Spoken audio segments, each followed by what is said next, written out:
ఎక్కువగా మీరు ప్రేమించగలరా? మీరు చెప్పండి.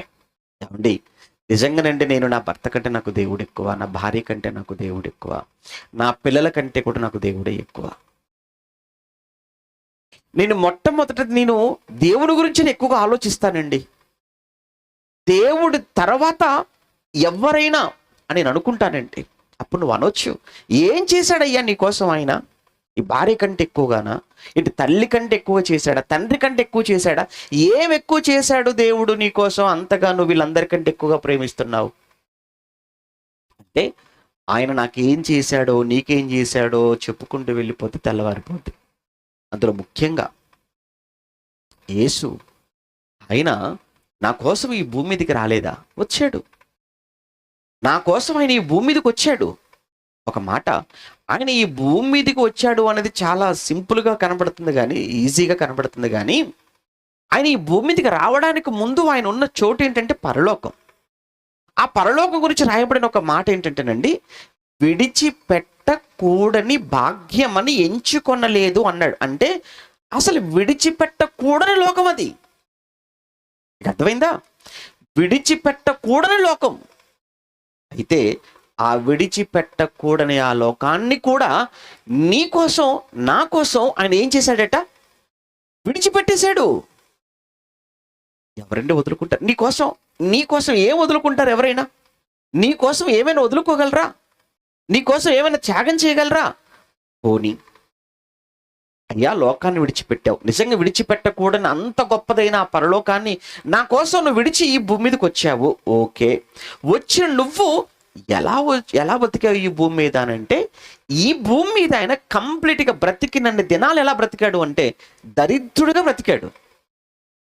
ఆయన ధనవంతుడయ్యుండి నీ నిమిత్తము నా నిమిత్తము ఎలా బ్రతకవలసి వచ్చిందట అంటే 33.5 సంవత్సరాలు దరిద్రుడుగా బ్రతకవలసి వచ్చింది. ఒకటి, విడిచిపెట్టకూడని ఆ పరలోకాన్ని విడిచిపెట్టాడు. 2, ధనవంతుడయ్యుండి నీ కోసం నా కోసం ఆయన దరిద్రుడుగా ఈ భూమి మీద కదిలాడు. 3, సిలువనెక్కింది ఎవరి కోసం? నీ కోసం కాదా? నా కొరకు కాదా ఆయన? ఏంటయ్యా ముళ్ళ కిరీటం?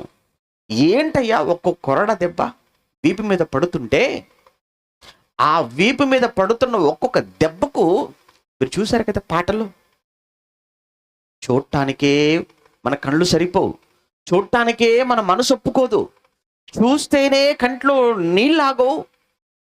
అలాంటిది ఒక్కొక్క దెబ్బ ఒంటి మీద పడుతున్నప్పుడు ఎలా భరించి ఉంటాడు?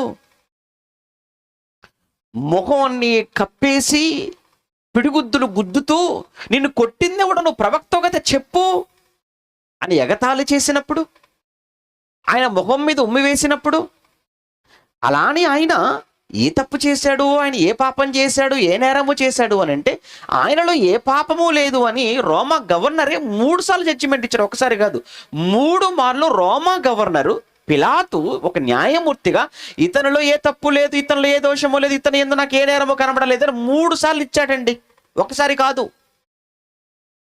హీరో దగ్గరికి వెళ్ళిపోయినా, మహాసభలోకి వెళ్ళిపోయినా, పిలాతు దగ్గరికి వచ్చినా ఎక్కడా కూడా ఆయనలో ఇసుమంత లోపం కూడా పాపం కూడా కనబడలేదు.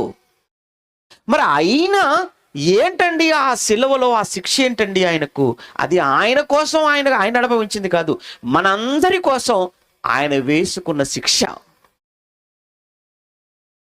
అంటే నా కోసం రక్తం చిందించాడా? నా కోసం తన ప్రాణాన్ని పణంగా పెట్టాడా? ఆయన సిలువనెక్కకపోతే, ఆయన సిలువలో చనిపోకపోతే ఆ ప్లేస్లో నేనుండాలి. ఈ విషయం అర్థమైన ఏ ఒక్క క్రైస్తవుడైనా ఏమంటాడో తెలుసా? నాకందరికంటే నాకు నా ప్రభు ఎక్కువ. ఆయన నా కోసం ఏం చేశాడో చెప్పాలి అని అంటే ఎన్నైనా చెప్పగలను. అందులో ఆయన సిలువ త్యాగం ఆ ఒక్కటి చాలదా? నేను చనిపోవలసిన ప్లేస్లో ఆయన చచ్చిపోయాడయ్యా. నా తల మీద పెట్టవలసిన ముళ్ళ కిరీటం ఆయన తల మీద పెట్టుకున్నాడయ్యా. నేను తినవలసిన కొరడ దెబ్బలు ఆయన తిన్నాడు. ఇక ఇంతకన్నా ఏం కావాలి చెప్పండి ఆయన్ని ప్రేమించడానికి? అంటే నువ్వు నిజంగా ఆయనకు శిష్యుడు అవుతావా? నువ్వు నిజంగా ఆయన్ని వెంబడించేవాడవా? ఆయన వెంబడించేవాడవైతే, నువ్వు నిజంగా ఆయనకు శిష్యుడవైతే, మొట్టమొదటి కండిషన్ ఆయన ఏమన్నాడు అని అంటే, నీకున్న వారు, నీకున్నటువంటి ఆ బంధుత్వం ఏదైతే ఉందో, బంధాలు ఏవైతే ఉన్నాయో, వాటన్నింటికంటే, వాళ్ళందరికంటే నన్ను ఎక్కువగా ప్రేమించగలవు.